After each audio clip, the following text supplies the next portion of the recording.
네, 월가이드 문을 열겠습니다. 이학용 위원님 나오셨습니다. 어서 오십시오. 네, 안녕하세요. 네, 오늘 굉장히 다이나믹한 미증시를 확인할 수 있었는데요. 먼저 인사이트 들어가기 전에 저희 엔비디아 이렇게 장 막판에 이렇게 급등할 수 있었던 요인과 더불어서 앞으로의 전망까지 좀 살펴봐야 되겠습니다. 간밤에 8.2% 급등한 엔비디아 어떤 이슈가 있었습니까? 네, 엔비디아는 오늘 한마디로 마이너스 한 1%까지 갔었거든요. 처음엔. 네, 그 시장이 점점 흔들렸을 때요. 잠시 전에 얘기했지만 CPI 발표 내에 급락했다가 전체적으로 흘러내렸다가 뒷심을 쭉 발휘하면서 주가 올라갔는데 제가 어저께 골드만삭스에서의 엔비디아 얘기를 좀 평가를 말씀드렸잖아요. 네. 그러면서 골드만삭스에서 소위 테크 컨퍼런스가 열리는데 그걸 앞두고 이제 골드만삭스에서 발표한 얘기 혹시 기억하신 분 계실 것 같아서 다시 한번 골드만삭스 얘기를 말씀드립니다.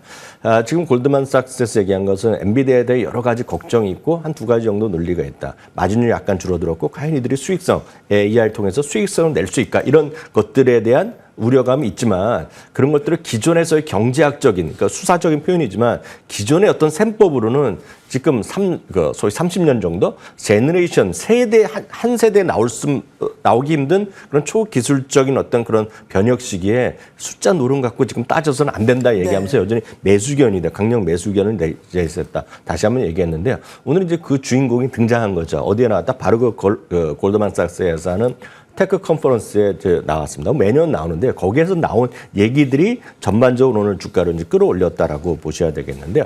한마디로 이겁니다. 앞선 코너에도 얘기 잠시 들어갔지만 모두가 우리한테 지금 의존하고 있다. 그 얘기를 했다는 겁니다. 그 우리한테 의존하는 게 뭐냐. AI는 단순한 소프트웨어 하나가 아니라는 거죠. 그리고 하나의 칩 이게 아니라 하나의 큰 인프라를 형성하고 있다는 얘기하고 있고요. AI가 바로 그 기업의 경쟁력을 가져온다. 그 거래하는 기업들, 모든 기업들. 그리고 이것은 어떤 특정 기업, 특정 산업이 아니라 매번 얘기하지만 모든 국가들 단위에서도 지금 필요하다. 네. 그 얘기를 했거든요. 그러면서 이제 모든 전 세계에 존재하는 모든 데이터 센터는 약간 과장적인 표현이겠지만 모든 데이터 센터는 소위 엔비디아가 함께 한다는 얘기를 했습니다. 그러면서 하는 얘기가 많은 분들이 돈을 못 벌 수 있다. 이거 AI를 엔비디아는 돈을 벌지만 엔비디아를 사가는 사람들은 과연 돈을 벌 수 있냐. 이런 고민들을 많이 하고 있잖아요. 그래서 이미 몇 군데가 얘기를 한 바가 있습니다. 이번 실적 시즌에서 여러 번 강조드렸다시피 저커버그가 지금 100배만큼의 지금 효율성을 갖고 이런 얘기를 했고요. 특히 월마트도 이런 얘기했습니다. 기존에 월마트는 전혀 상관없을 것 같지만 AI를 활용해서 기존의 사람들이 데이터 분석하는 것보다 100배 효율을 갈 수 있다 얘기했습니다. 그래서 저커버그 했던 유명한 말이 있습니다. 이번 실적 시즌 가장 유명한 말이라고 보고 있는데요. 다른 사람들보다 다른 기업보다 더 빨리 심지어는 남아 넘치더라도 부족함 없이 더 많이 투자를 하겠다 얘기를 했거든요. 그 하나의 기폭제가 됐지만 많은 분들이 젠슨왕이 직접 그런 말도 하기를 원했는데 젠슨왕이 그 정도까지 세게 얘기를 안 했거든요. 그러니까 그 우려가 있으니까 오늘 한 얘기의 핵심은 이겁니다. 지금 엔비디아한테 그 수많은 고객들이 그 물건을 사가는 물론 다 팔리는 건 여기 써 있지만 100% 팔린 건 말할 것도 없고 1달러를 사가지 않습니까? 1달러치를 여기서 엔비디아한테 사가면 1달러 갖고 그들 사간 사람은 얼마를 버냐면 임대료를 5달러를 번다고 합니다. 5달러를. 그러니까 예. 사간 것은 1달러 비용했지만 그들이 막상 벌어가는 것은 부가치 5달러를 벌어간다는 겁니다. 지금요. 그 정도 하니까 그에 대한 우려감은 약간 좀 늘어났죠. 그러니까 그것이 오늘 주가가 결국 8%, 9% 급등하는 모습을 보여줬고요. 그림 하나만 더 보여드리면 지금 AI 투자가 어느 정도 이루어지는 있는지를 저 빅테크들이요. 말씀드렸던 메타라든가 알파벳, 마이크로소프트, 아마존의 그림을 보면 딱 이 한 장이거든요. 엄청나게 수요가 계속 몰리고 있다. 이거 하나로 설명은 된다라고 저는 이해를 하고 있습니다. 네. 자, 이제 AI는 이제 소프트웨어 일부가 아니라 전체적인 인프라를 담당하고 있다. 엔비디아에 모두 의존하고 있다라는 것을 그렇게 해석이 되고 있고요. 젠슨왕의 강력한 자신감을 이번에 다시 확인했습니다. 사실 어제 저희 이 시간에 모건스탠리와 골드만삭스에서 여전히 강력 매수 의견을 엔비디아에 내어주면서 큰 흔들림 없다라고 밝힌 바 있는데 바로 주가 좀 저가 매수가 크게 유입이 됐고요. 자, 앞으로의 엔비디아 향방은 조금 더 긍정적으로 월가에서는 판단하고 있다는 점 확인하시기 바랍니다. 자, 그럼 오늘의 인사이트 열어보겠습니다. 미국의 8월 CPI 전년 대비 2.5% 상승입니다. 예상치에 부합했습니다. 다음 주에 미국의 금리 결정을 앞두고 금리 인하 폭에 관심이 쏠리는 가운데 CPI 지수가 새로 발표됐습니다. 3년 반 만에 가장 낮은 수준이긴 하지만 둔화세가 주춤하는 수치도 있어서 스태그플레이션에 대한 우려감이 좀 있어서 오늘 장 초반에 좀 약세이지 않았습니까? 네, 그 CPI가 우리가 흔히 얘기해서 근원 CPI예요. 네. 그리고 이제 소위 헤드라인 CPI라는 거죠. 그래서 헤드라인 CPI 그리고 코 CPI라는 건데요. 네 가지가 중요합니다. 전년 동기 대비, 전월 대비인데요. 다 네 개 중에 세 개는 예상치를 맞췄습니다. 그래서 인라인이라고 합니다. 영어로 표현했는데 딱 하나 이제 모자른 것이 코 CPI입니다. 근원 CPI의 전월 대비가 0.2% 올라갈 거로 예상됐는데 0.3%가 올라갔거든요. 그러니까 많은 사람들이 그걸 하나 또 따지는 거죠. 이렇게 되니까 이번 다음 주 9월 18일입니다. 미국 시간, 우리나라 시간은 9월 19일 새벽 3시에 발표될 텐데요. 그때 이제 우리나라 시간 다음 주 금요일 이제 바로 이제 그 추석 바로 다음 날 아침에 새벽에 여러분 볼 텐데 혹시나 아직도 이제 50pp를 기대하는 사람이 있다는 거죠. 네네. 그런데 이거 보니까 50p가 전월 대비 예상보다 높게 올라가니까 이제 사람들이 이건 아닌구나. 네. 이제 50pp는 아니고 25pp다 얘기하니까 그것만의 실망으로 이제 주가가 무너졌던 거죠. 네. 그래서 오늘 1% 넘게 하락했던 날이 오늘의 초반 몇 시까지냐면 정확하게 우리 시간을 보면 12시. 미국 시간, 동부 시간이면 11시까지 좀 흘러내리는 네. 그런 모습을 보여줬고요. 어제 밤에 자기 전에는 하락을 보시다가 아침에 일어났는데 급등으로 마감됐다. 그렇죠. 늦게 주무신 분, 12시쯤 주무신 분은 이거 큰일 났다 해서 하신 분도 계실 겁니다. 반면에 이제 좀 주무신 분은 세상 일을 잘 모르고 주무신 분은 아침에 일어나니까 올랐다라고만 생각하실 텐데 근데 그 안에서는 엄청난 일이 벌어졌던 하루가 됐다라고 보셔야 되겠고요. 다만 이 안에서 항목별로 몇 가지만 좀 중요한 것만 살펴보면 자동차 보험이 이제 계속해서 가장 많이 오른 항목이 되겠는데 자동차 보험이라든가 렌트 그리고 레스토랑에서 그러니까 쉽게 해서 외식 비용 이런 것도 여전히 전년 대비 높게 나오고 있겠고요. 반면에 중고차나 휘발유, 렌터카, 가구 등은 상당히 하락하는 것이 되겠습니다. 역시 거주 비용이 역시 가장 큰 문제가 되겠는데요. 물론 조금씩 낮아지는 건 추세는 분명하지만 거주 비용 이런 것 자체가 상당히 여전히 오늘도 약간 제일 위에 건데요. 약간 다시 꼬리를 좀 위로 올려놨거든요. 그런 것들이 약간 부담스럽게 얘기하는 분도 있습니다. 반면에 이제 외식 비용은 여전히 비싸지만 외식 비용도 상승률이 약간 둔화되는 것만은 또 긍정적으로 볼 수 있다라고 얘기하고 있겠고요. 굳이 따지자면 이제 먹거리는 많이 내려갔는데 항상 먹거리 하면 우리나라도 항상 대표적으로 얘기하는 거가 이제 계란값을 얘기하거든요. 작년에 미국에서 이제 미국 그 조류 독감에 의해서 많이 올라갔다가 좀 많이 회복됐었는데요. 지금 조류 독감이 상관없이 또 계란값이 다시 올라가고 있다는 것은 이제 문제가 될 수밖에 없습니다. 그래서 나온 어떤 이런 것들이 나오는 월가의 반응은 이거 그림 한 장으로 그 다음 그림 보여주시면 50bp 인하가 될 수 있다고 얘기하는 것이 한 달 전에는 한 50%가 정말 됐거든요. 그러니까 지난주에 많이 또 내려가더니 오늘은 지금 수치를 보면 13%까지 내려갔기 때문에 50bp에 대한 기대감은 혹시 가면 뭐 좋을지 모르겠지만 지금 시즌에서 오히려 50bp가 인하되면 야 이거 진짜 리세션이 오는 거 아니야? 라고 걱정할 수도 있겠고요. 지금은 여하튼 13%라고 보셔야 되겠습니다. 다음은 이제 금융시장의 영향을 보시면 얼마나 오늘 다이내믹한 하루를 보여주었는지 그리고 계속 보셨던 분 느끼시겠지만 새벽에 일어나신 분은 그럼 모르셨을 텐데요. 밤에 어떤 일이 벌어진지 보시면 좀 깜짝 놀라실 것 같습니다. 3대 지수가요. 초반 급락에서 벗어나면서 완전히 반등했는데요. 네. 장중 반등폭이요. 그러니까 하락에서 반등을 올라간 것은 2년 만에 최대가 났습니다. 지금 정확히 보면 마이너스 1.6% S&P 500이 저 그림으로 보면 초반이거든요. S&P 500이 기준으로 마이너스 1.6%까지 하락한 이유요.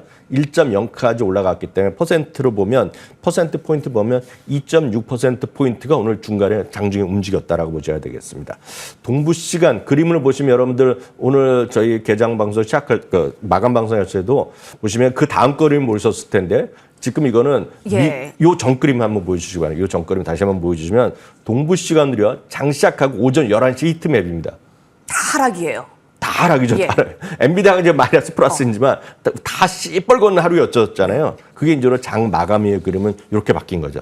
그래서 이게 오늘 하루에 정도 있었다는 일이 되겠고 이렇게 많이 움직인 것은 2022년 10월 13일 당시에 마이너스 2.39%에서 2.60%로 올라간 적이 있습니다. 그날 이후에는 거의 2년 만에 최대 폭으로 장중폭이 움직였기 때문에 이런 날은 뭐 2, 3년에 한 번 있을까 말까 한 일이 오늘 좀 벌어졌다라고 보셔야 되겠습니다. 아, 그 정도였군요. 네, 금리 보겠습니다. 금리도 보면 이거 아닌 거 보다 하면서 금리가 훅 올라갔었거든요. 또 그러다가 또 다시 또 내려오면서 뭐 어제랑 큰 차이 없을 정도 나왔고요. 미국 달러가 또 상대적으로 금리가 올라가니까 올라갔다 갔지만 결국 또 어제와 비슷한 어제 이 시간과 거의 비슷한 중심이 되겠고요. 상대적으로 유가는 좀 반등하는 모습, 그리고 금값은 또 상대적으로 좀 어제와 큰 차이 없이 소폭 좀 내려가는 모습으로 좀 보였다라고 보셔야 되겠습니다. 마지막으로 하나만 보여드리겠습니다. 오늘 물가 상승률 뭐 나오고 하는데 딱 이거 하나가 이 그림 하나만 보시면 미국 시장의 힘의 원천을 보시면 좋겠는데요. 우리나라는 지금 물가가 올라가는 거에 비해서 임금이 못 쫓아가고 여러 가지 있기 때문에 우리나라는 실질 소득이 이제 실질 감소한다는 얘기 많이 하고 있는데 딱 이 그림 하나 보시면 미국이 왜 이렇게 강한지를 보실 수 있겠습니다. 미국이요. 지금 이 그림이 임금 상승률이 아래 위에 두 개입니다. 임금 상승률이 전년 동기 대비 그리고 전월 대비나 계속 나타난 것이 되겠는데요. 네. 딱 아래 그림 있죠. 아래 그림이 전체적인 CPI입니다. 물가 지수입니다. 그러니까 2022년 어려웠을 때는 물가가 더 올라갔거든요. 우리 소득보다. 근데 지금 보시면 물가는 올라가지만 소득이 더 올라가고 있다. 네. 바로 이것이 미국 시장의 힘이다라고 이해하시면 되겠습니다. 예. 오늘 그 장중의 반등폭이 2년 만에 네네네. 최대였다. 하락 이후의 반등인데 거꾸로 오전에 올랐다가 이제 고꾸라지지 않은 게 얼마나 다행입니까? 그렇죠, 다행이죠. 예, 네, 네, 네. 네. 전약 후강이 너무나 완연했고 좀 변동성이라고 볼 수는 있겠지만 오늘의 그 힘을 좀 발휘할 수 있는 부분 확인하시기 바라겠습니다. 자, 오늘 외실에서는 어떤 부분 주목하고 있는지 바로 이어가 보도록 하겠습니다. 네, 밸런스에서 보도했습니다. S&P 500 편입 기대 주식입니다. 최근에 S&P 편입이 확정된 팔란티오와 델이 좀 크게 급등한 바 있는데요. 이제 추후에 어떤 종목이 좀 들어올까 한번 저희가 추정해 볼 필요가 있다고요. 네, 뭐 늘상 이런 소식에 관심을 가질 수밖에 없습니다. 다만 S&P의 모든 편입 조건이라는 것 자체는 필요 충분 조건에서의 필요 조건일 뿐이고 그렇다고 무조건 되는 건 아닙니다. 아주 실례적으로 말씀드리면 팔란티오 이번에 들어갔지만 처음 알렉스 카프가요, CEO가 우리 들어갈 수 있다고 얘기한 건 벌써 2년 전부터 얘기했던 거거든요. 그러니까 너무 크게 이것 때문에 무조건 올라간다 생각하지 말고 이것들이 기본적인 조건을 갖춰간다라는 정도 생각하시면 되겠습니다. 네 종목만 말씀드리겠습니다. 시가총액이 700억 달러 정도 됩니다. 워크데이가 지금 가능성 있다라고 좀 분류되고 있겠고요.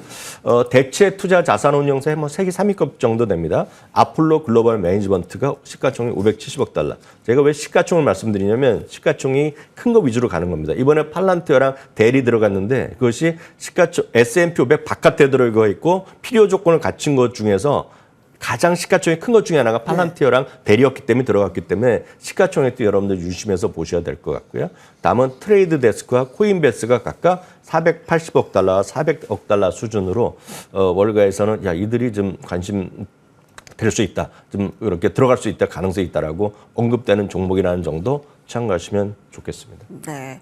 편입을 위한 필요 조건이 어떤 것인지 그리고 어떤 종목이 좀 기대가 되는지 살펴봤습니다. 자, 다음 헤드라인 이어가 보도록 하겠습니다. CNBC에서 보도했습니다. 2024 최고의 업종입니다. 그 업종별 변화가 새해에 들어서 있었죠. 그러니까 성장주는 조금 주춤했지만 이제 가치주가 상승을 했고 의외로 가장 많이 오른 업종이 유틸리티, 특히 이제 배당과 관련해서 또 빼놓을 수가 없습니다. 네, 맞습니다. 유틸리티가 올해 상대적으로 꾸준하게 올라갔던 것은 상반기에는 AI에 따라서 전력 수요 때문에 올라갔고요. 그 다음에 최근에는 금리가 내려가면서 배당에 대한 관심 때문에 올라갔는데요. 제가 지금 업계에 꽤 있었지만 유틸리티가 지금 9월 현재 상승률 최고인 거는 좀 기억이 없을 정도로 네. 뜨한 일이 지금 벌어지고 있는데 방어의 성격도 강하다라고 볼 수 있을까요? 네? 지금 시장의 그렇죠. 방어적인 예, 맞습니다. 성향? 예, 대표적인 방어적 섹터이면 분명하겠고요. 유틸리티가 21%까지 올라갔고요. 금융주가 지금 18%, 필수 소비재가 16%. 오늘 좀 테크놀로지 올라와봤자 지금 10% 안팎이거든요. 그러니까 그 정도로 차이가 많이 나고 있는데요. 섹터 내 상승 종목을 보여드리면 콘스텔레이션 에너지, NRG 에너지, 넥스트라 에너지 정도가 상승률이 최고로 나오고 있겠고요.